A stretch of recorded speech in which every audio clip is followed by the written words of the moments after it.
युवा चेतना मंच लगातार किसान, मजदूर, नौजवान, गरीब, पिछड़ा, दलित, अल्पसंख्यक और समस्त जनमानस की बेहतरी और प्रगति के लिए कश्मीर से कन्याकुमारी तक काम कर रहा है।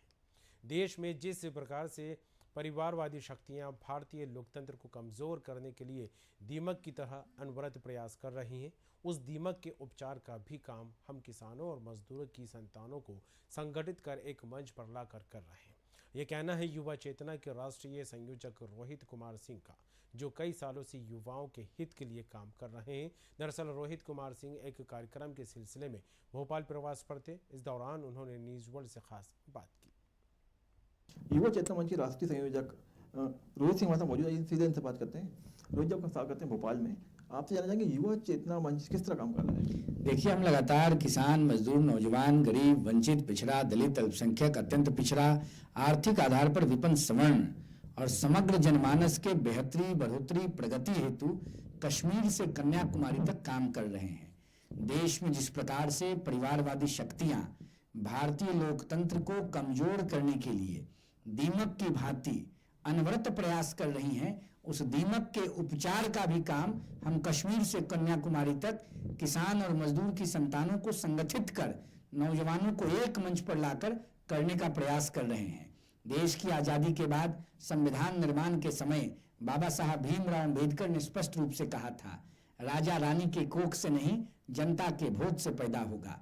लेकिन लोकशाही और संविधान आने के बाद कांग्रेस पार्टी ने परिवारवाद के बीज को खाद और पानी देकर बरगद का पेड़ बना दिया। हम परिवारवादी शक्तियों के खिलाफ लड़ाई लड़ रहे हैं और आज इस प्रकार से कांग्रेस पार्टी के युवराज और लोकसभा में विपक्ष के नेता राहुल गांधी जी देश के नौजवानों को दिग्भ्रमित करने का षड्यंत्र रच रहे हैं। उसके खिलाफ भी हम नौजवानों को एकजुट कर कांग्रेस के काले चेहरे को उजागर करने का प्रयास कर रहे हैं। जैसे कि आपकी संस्था का नाम ही युवा चेतना है, तो यह तो युवाओं को आप लोग जगाने की कोशिश कर रहे हैं, तो ऐसी क्या चीज से युवा भटक रहे हैं आज की? अरे भाई, नौजवान भटकेगा क्यों?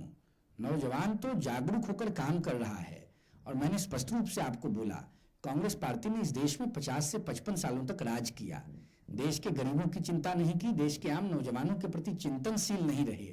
और अब जब देश में एक यशस्वी सरकार काम कर रही है तो राहुल गांधी जी बिन पेंदी के लोटे की तरह व्यवहार प्रस्तुत कर रहे हैं संसद के अंदर। हम किसी राजनीतिक पार्टी के सदस्य और कार्यकर्ता नहीं हैं, लेकिन देश के आम नागरिक और आम नौजवान होने की कैपेसिटी में देश के नौजवानों की समृद्धि का प्रयास कर रहे हैं।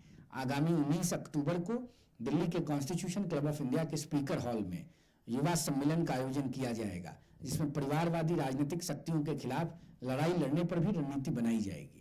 युवा चेतना जो आपका संस्था है, वो भारतीय जनता पार्टी विचारधारा से प्रेरित दिखता कहीं ना कहीं क्या? हम 100% किसी राजनीतिक दल की विचारधारा से प्रेरित नहीं हैं। हम देश के नवनिर्माण के लिए और देश के गरीबों के उत्थान के लिए और आम नौजवानों को संगठित कर समाज के मुख्य धारा से जोड़ने के लिए प्रयास कर रहे हैं। कांग्रेस पार्टी का विरोध करने का मतलब किसी खास राजनीतिक दल का समर्थन नहीं होता है। हम कांग्रेस पार्टी के गलत नीतियों का विरोध कर रहे हैं। हम हर उस राजनीतिक पार्टी की गलत नीतियों का विरोध करेंगे जो गांव, गरीब, किसान, मजदूर और नौजवानों के प्रगति के बाधा के रूप में प्रस्तुत होगा। हम नौजवानों की बात कर रहे हैं, हम किसानों और मजदूरों की बात कर रहे हैं। इस देश पर वही राज करेगा जो गरीब जनता के हित की बात करेगा। आप युवाओं के हित की बात कर रहे हैं, तो सबसे बड़ी समस्या युवाओं में रोजगार की है, तो क्या उसके लिए भी आप कुछ कर रहे हैं? रोजगार सिर्फ विपक्ष में बैठे राजनेताओं को एक समस्या के रूप में दिख रहा है, क्योंकि विपक्ष में बैठे राजनेता बेरोजगार हो गए हैं तो उन्हें रोजगार की चिंता सता रही है। इस देश में बेरोजगारी की कोई समस्या नहीं है। थोड़ी बहुत जो समस्याएं हैं उसके निवारण हेतु सरकार काम कर रही है और हम लगातार सरकार के समक्ष भी उन बातों को रखने का प्रयास कर रहे हैं। देश में एक शुचिता का परिचय देते हुए सभी राजनेताओं को आगे आकर भारत को 2047 तक विश्व गुरु के रूप में स्थापित करने का सदप्रयास करना चाहिए। आप खुद भी एक युवा, क्या लगता है आपको आज के युवा देश को विकसित बनाने के लिए क्या कुछ कर रहा है? आपको नहीं लग रहा है? 100% इस देश का युवा देश की प्रगति के लिए और देश के विकास के महायज्ञ में श्रमदान का प्रयास कर रहा है। लेकिन विपक्ष में बैठे कुछ राजनीतिक बड़े राजघरानों के राजकुमारों को यह बात अच्छी नहीं लग रही है, इसलिए संसद के अंदर जाति और धर्म का उन्माद फैलाकर देश के नौजवानों को दिग्भ्रमित करने का षड्यंत्र रच रहे हैं, जो षड्यंत्र रचने में वो कामयाब नहीं हो पाएंगे। देश की जनता भली भांति इनको जानती है, इसीलिए लगातार तीसरी बार विपक्ष में बैठने पर मजबूर कर दिया है। लेकिन युवा है ना, दो धड़े बैठा हुआ आज की डेट में बात करें, एक तो हिंदुस्तान का समर्थन करता है, दूसरा है जो पश्चिमी सभ्यता की बात करता है। इस पे आप क्या कहना चाहेंगे? राहुल गांधी जी पश्चिमी सभ्यता के समर्थक राजनेता के रूप में वेस्टर्न कल्चर को इस देश में इंप्लीमेंट करना चाहते हैं।